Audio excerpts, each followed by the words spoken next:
વરસાદને લઈ અંબાલાલ પટેલની આગાહી, આ દિવસે વાવાઝોડા સાથે વરસાદની શક્યતા.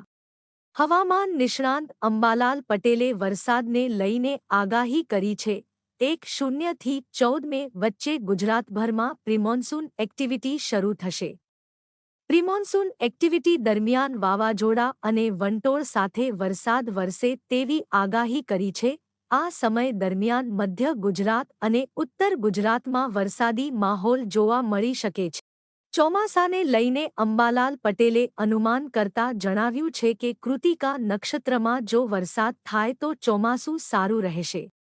આ સાથે તેમણે જણાવ્યું કે આ વર્ષે ચોમાસું વહેલું આવવાની સંભાવના છે. 10 થી 14 જૂન વચ્ચે ગુજરાતમાં સારા વરસાદના એંધાણ છે. આ ઉપરાંત જૂન મહિનાના અંતમાં વાવાઝોડા સાથે વરસાદી માહોલ જામે તેવી શક્યતા છે. સૌરાષ્ટ્ર કચ્છમાં ચોમાસું ખૂબ સારું રહે તેવું અંબાલાલ પટેલનું અનુમાન છે.